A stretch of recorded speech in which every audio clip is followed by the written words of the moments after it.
Hello दोस्तों, कैसे आप सभी लोग। उम्मीद करते हैं आप सभी अच्छे होंगे। प्लीज़ इस चैनल को ज़रूर सब्सक्राइब कीजिए क्योंकि यहाँ पर आपको काफ़ी ज़्यादा इन्फॉर्मेटिव वीडियोस पूरे फैक्ट के साथ मिलेगी। DRDO, defence research and development organisation, ये भारत सरकार की एक ऐसी ऑर्गेनाइजेशन है जो इंडियन मिलिट्री के लिए डिफेंस से रिलेटेड टेक्नोलॉजी को डेवलप करती है।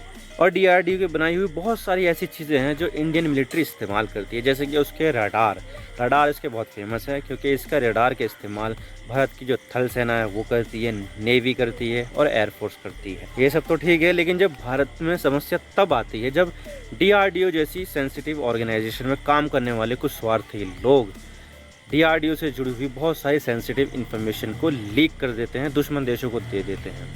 होता तो देखिए इनका ये निजी स्वार्थ है, लेकिन इसका जो खामियाजा है वो पूरा देश भुगतता है। और अभी हाल ही में डीआरडीओ में काम करने वाले एक इंजीनियर मल्लिकार्जुन रेड्डी, जो डीआरडीओ में कॉन्ट्रैक्चुअल बेसिस पे काम करते थे, उन्हें गिरफ्तार किया गया है। और क्यों किया गया है? उन्होंने डीआरडीओ से जुड़ी हुई जो मिसाइल डेवलपमेंट की टेक्नोलॉजी है उससे जुड़ी हुई इंफॉर्मेशन को पाकिस्तानी जासूसों को दे दिया।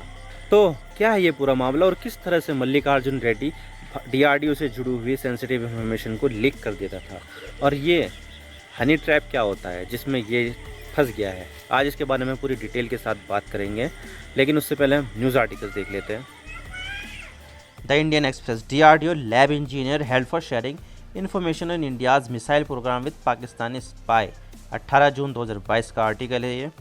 और इसी तरह से द टाइम्स ऑफ इंडिया में भी आया, Hyderabad defence lab staffer honey trap by Pakistani agent for missile info. 18 जून का ये आर्टिकल है ये भी। तो बात करते हैं कि ये मामला क्या है।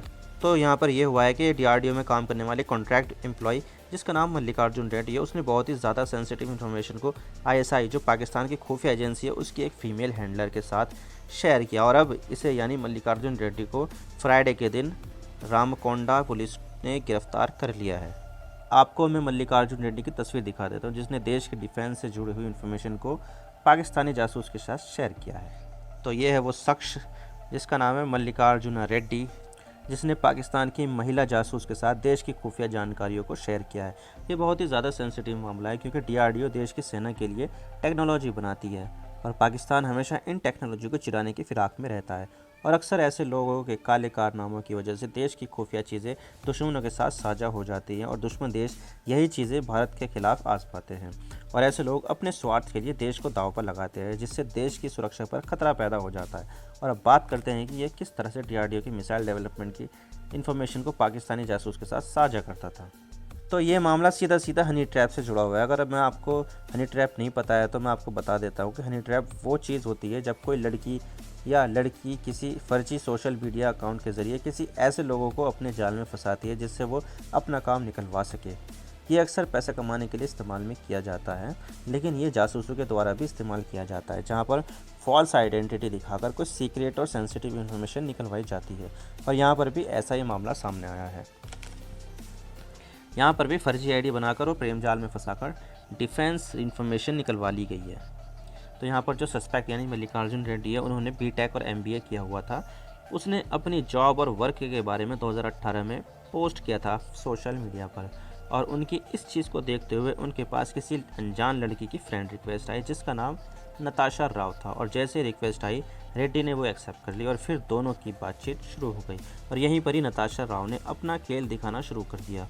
उसने अपने आप को यूके बेस्ड एक डिफेंस जर्नल यानी कि ऐसे पत्रकार के रूप में पेश किया जो डिफेंस से संबंधित न्यूज़ स्टोरी बनाते हैं, यानी कि एक रक्षा पत्रकार होते हैं। नताशा राव ने ये भी बताया कि यूके शिफ्ट होने से पहले उनके पिताजी इंडियन एयरफोर्स में काम करते थे। तो भाई इसी तरह से दोनों की बातचीत चलती रही और दोनों के बीच प्यार हो गया और नताशा ने आगे बढ़ते हुए शादी करने के लिए भी बोला। इसी बीच मल्लिकार्जुन रेड्डी ने डीआरडीओ की मिसाइल डेवलपमेंट से जुड़ी फ़ोटोज़ और टेक्स्ट वगैरह नताशा राव के साथ शेयर करने लगा, यानी कि मैसेज के जरिए, चैट के ज़रिए, फ़ोटोज़, वीडियो, ये सब जानकारियाँ उनको जो है वो भेजता था। लेकिन जब उसने काफ़ी सारी फ़ोटोज़ और टैग्स नताशा के साथ शेयर किए तो नताशा राव ने उससे बातचीत करना ही बंद कर दी। और इतना ही नहीं, नताशा राव ने अपने सोशल मीडिया हैंडल के नाम भी बदले। जैसे उसने नाम रखे सिमरन चोपड़ा, ओमिशा एडी, और इसी लड़की के साथ मल्लिकार्जुन रेड्डी ने डीआरडीओ के सेंसिटिव इन्फॉर्मेशन के साथ साथ अपने बैंक अकाउंट की डिटेल भी शेयर कर दी। और पिछले साल दिसंबर तक मल्लिकार्जुन रेड्डी नताशा राव से कांटेक्ट में था, यानी कि दिसंबर तक सेंसिटिव चीज़ों को शेयर किया जा रहा था। तो यहाँ पर एक जॉइंट ऑपरेशन किया गया था स्पेशल ऑपरेशन टीम और रामाकोंडा पुलिस द्वारा, जो पुलिस बालापुर पुलिस स्टेशन है ना, उसकी पुलिस थी, और स्पेशल ऑपरेशन टीम एलबी नगर जोन। तो यहाँ पर उन्होंने स्पेशल ऑपरेशन किया और उसको गिरफ्तार कर लिया। उनको 409 क्रिमिनल ब्रीच ऑफ ट्रस्ट लगाई धारा और वेरियस सैंक्शंस लगा दिए, जैसे कि official secret act 1923, the police seize 2 phone and 1 SIM card laptop from his position, यानी कि उसके पास से 2 मोबाइल फ़ोन ले लिए, 1 सिम कार्ड ले लिया और 1 लैपटॉप ले लिया।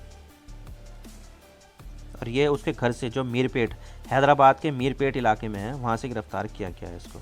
और इसके अलावा पुलिस ने यहाँ पर कहा है we suspect Natasha was an ISI operative, यानी कि यहाँ पर नताशा के ऊपर जो बात की जा रही है वो एक ISI ऑपरेटिव है। पुलिस ने यहाँ पर ये सब बातें बोली है। तो बात करते हैं कि मल्लिकार्जुन रेड्डी कौन है। तो मल्लिकार्जुन रेड्डी कौन है, तो मैं आपको बता दूं कि मल्लिकार्जुन रेड्डी के पिताजी नेवल आर्मामेंट डिपो में चार्जमैन सिविलियन की पोस्ट पर थे और वो नेवी के ही विशाखापट्टनम के क्वार्टर में रहते थे। तो मल्लिकार्जुन रेड्डी भी वहीं क्वार्टर में पैदा हुए। रेड्डी ने बीटेक मैकेनिकल विशाखापट्टनम से किया और उसके बाद मार्केटिंग में MBA हैदराबाद से किया। फिर उसने बेंगलोर बेस्ड एक कंपनी में काम किया और फिर उसके बाद जनवरी 2020 में DRDO के एक प्रोजेक्ट में काम किया। फिर प्रोजेक्ट का काम ख़त्म होने के बाद उसने डायरेक्टली DRDO अथॉरिटी से बात की, जिसके बाद एक प्रोजेक्ट के लिए कॉन्ट्रैक्चुअल बेसिस पर उसको एक प्रोजेक्ट में एम्प्लॉय बनाया, जो RCA बालापुर में है, वहाँ पर एम्प्लॉय बना दिया गया। तो यह पूरा मामला, लेकिन ये सवाल आता है कि हनी ट्रैप से कैसे बचा जाए। तो देखिए, इससे बचने के लिए कुछ सावधानियां हैं जो गंभीरता से लेनी ज़रूरी है, जैसे कि सोशल मीडिया पर किसी अनजान के मित्र मत बनो और किसी अनजान से चैट कॉल और वीडियो कॉल मत करो। किसी भी अनजान को किसी भी तरह की कोई जानकारी मत दो, यहाँ तक कि अपनी फ़ोटो भी मत दो, इससे वो आपका गलत इस्तेमाल कर सकता है, एडिट कर सकता है, कुछ भी कर सकते हैं। इससे आपकी शेयर की गई चीज़ों का गलत इस्तेमाल भी हो सकता है। किसी को भी पैसा मत दो सोशल मीडिया पर। अगर आपको कोई गलत चीज़ होती दिखे तो इसकी सूचना तुरंत पुलिस को दो या साइबर क्राइम डिपार्टमेंट को दो। तो ये है अंत इस वीडियो का। आप क्या समझते हैं इसके बारे में, हमें कमेंट सेक्शन में ज़रूर बताइएगा। आप मेरे इंस्टाग्राम पर भी जुड़ सकते हो। आप सिंपली जाइए इंस्टाग्राम में और सर्च कीजिए I_Imran सिद्दीकी और आप मुझे फॉलो कर सकते हैं। इसके अलावा आप मुझे ट्विटर पर भी फॉलो कर सकते हैं, यहाँ पर भी सेम ही यूज़र नेम है I_Imran सिद्दीकी। तो दीजिए मुझे इजाज़त, मैं मिलता हूँ आपसे नेक्स्ट वीडियो में। अगर आपको वीडियो थोड़ी सी भी पसंद आए तो चैनल को ज़रूर सब्सक्राइब कीजिए। Thank you for watching. I really appreciate you precious time. God bless you all. Now signing off.